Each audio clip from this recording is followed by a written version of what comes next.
It's been a long wait for Last of Us Part 2, and despite a lot being leaked, there's a lot of less obvious stuff to look at. Hi folks, it's Falcon, and today on gameranx, 10 things The Last of Us Part 2 doesn't tell you. Starting off with number 10, you can actually use the accessibility options in this game to your advantage. Now, that doesn't sound great, but hear me out. Go to the accessibility options under magnification and visual aids and turn on high contrast mode. See, what this does is highlights resources and collectibles in the environment, kind of like detective vision in the Arkham games, but actually a little more powerful. If you want an option to help look for stuff that's not quite as intrusive, you can go to the navigation and traversal accessibility options menu and find enhanced listen mode, which allows you to scan for items by pressing circle. Using this, it's pretty easy to find everything in your immediate vicinity. Personally, it's not something I would use as often, as it is pretty immersion breaking, and that's a lot that has to do with this game. But if you want to be totally 100% beyond a shadow of a doubt sure that you didn't miss anything vital like a weapon holster or training manual, this could be helpful. Also, they help disabled people enjoy these games in ways that maybe they wouldn't be able to, which is cool, because we want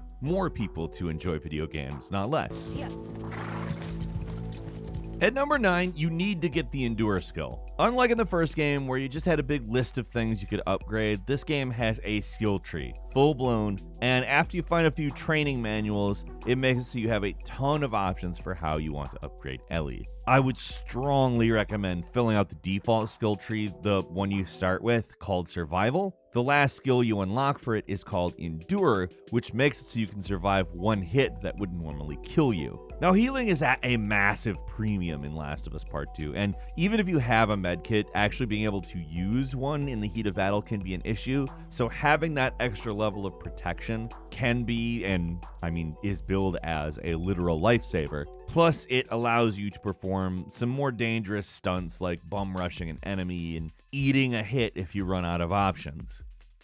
At number 8, get the Covert Ops training manual. Now, Ellie still has her switchblade from the original game, so shivs don't come quite as much into play here, but eventually, if you find the training manual, you'll get the opportunity to craft shivs like you could in the first game, and they work pretty much the same way here. You can kill enemies faster when sneaking, and you can defend yourself from an instant kill attack from clickers if they grab you. Just like the original, this can be invaluable. Like, clickers aren't really as menacing in this game, but getting killed by one still sucks a lot, so having any extra defense against those things is helpful. It's not too hard to find, but it is possible to miss, so you'll obviously want to keep an eye out for it. The ability to craft shivs is the first skill you'll unlock in its skill tree, so I mean, really, why wouldn't you want to have that? It's super helpful. Got it.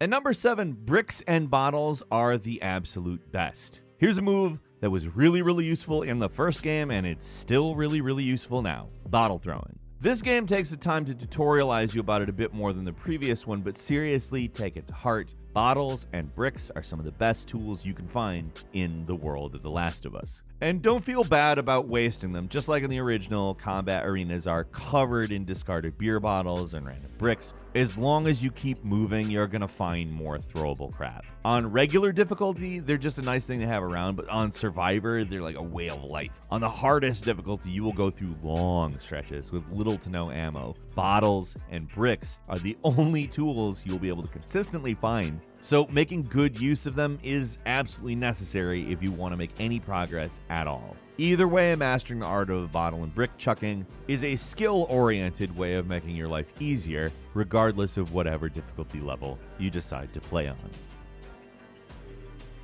At number 6, get used to dodging. Close range combat is way more complex in Last of Us Part 2. You can't just expect to win every close encounter with an enemy just by mashing square and pressing triangle when you see the prompt. There is much more strategy. To dodge, you just hit L1 as an enemy is about to attack. Yeah, it's simple, but in the heat of the battle, it's also kind of tough because it's very timing oriented, and it's tempting to just mash that button away, and it's not like it'll never work, but it's not as reliable as learning how to do it, which can be hard to do because, like I said, it's very timing oriented. When you get up close and personal with a bad guy, you should attack with deliberate presses of the button rather than button mashing. Pay close attention, because there are obvious tells when your opponent is going to take a swing at you, and you need to notice those and respond. On normal difficulty, you can deal with taking a few hits, but on Survivor, it's essential that you master dodging. And you're not going to have a lot of ammo, and getting into close combat is pretty much a requirement of the game, so get your practice in when you can.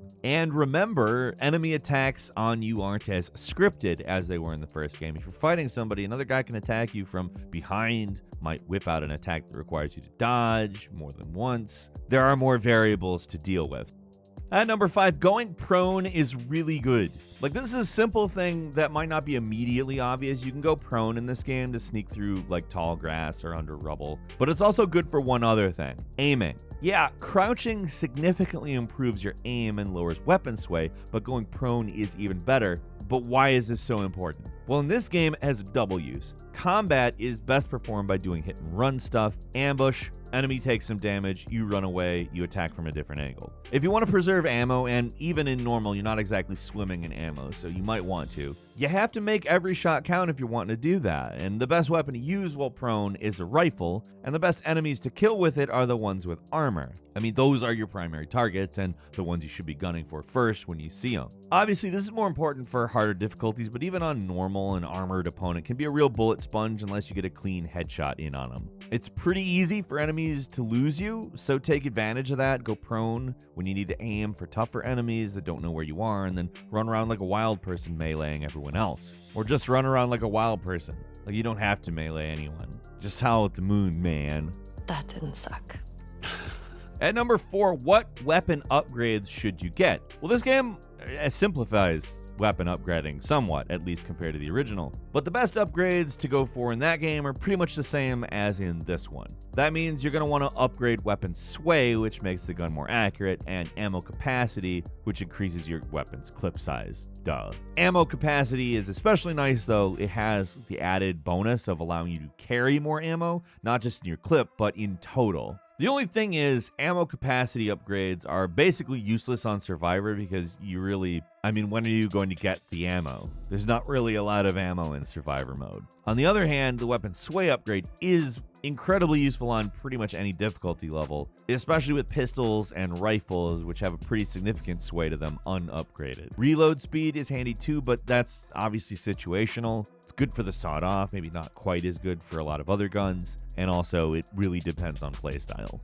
At number 3, Molotovs make really good traps. Nail bombs used as traps are really good, but you know what else makes for a really good trap for the infected? The Molotov cocktails. You know how clickers and bloaters are blind and attracted to sound? Well, hey, throw a Molotov cocktail. Infected get drawn to the sound and just stand in the flames, like dopes. Really horrific, ugly dopes. It's a great way to both distract a bunch of infected if they're grouped up and get them basically to kill themselves. Like, no, they don't always just wait around and die, but often just stepping through the flames is enough to either kill them or leave them almost dead. Obviously, nail bombs make really good traps too, and they both have the benefit of not alerting enemies to your location when you throw them, but Molotovs are just generally something you've got a larger supply of, so save some ammo and let the infected burn themselves to death, because they're dumb fungus people.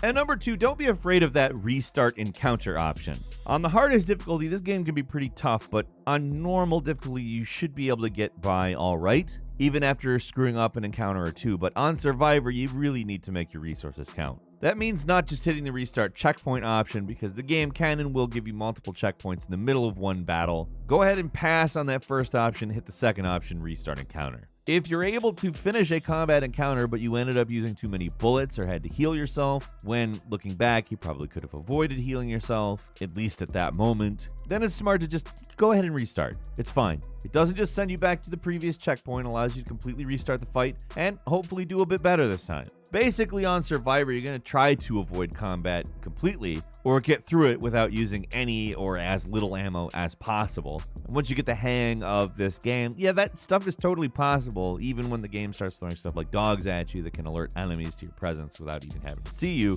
And you know what, on the subject, just kill the dogs when you see them. Trying to sneak past them is an absolute pain in the ass. Yeah, we all love dogs, but seriously, they're not worth sneaking past. They're the worst. Just shoot them. At number 1, obviously it's not a real thing, We can't say that this is more realistic necessarily because no one would ever live through this, I hope. But if you want a truly immersive experience, turn off all the HUD elements and button prompts on the option menu under HUD. You won't exactly be glad you did because you're probably going to die a lot, but it's cool that they give you the option at least. I mean, even though it's a little awkward, it's cool how the game is, for the most part, totally playable like this. The hardest part is swapping weapons and selecting items, but if you got a little experience with the series, it isn't too hard to remember what button does what. And no, this isn't really much of a tip, but the game is so beautiful. I mean, it's really an incredible looking game, and playing it this way really forces you to take it slow. So you will get a good look at the beautiful environments and the meticulous animation,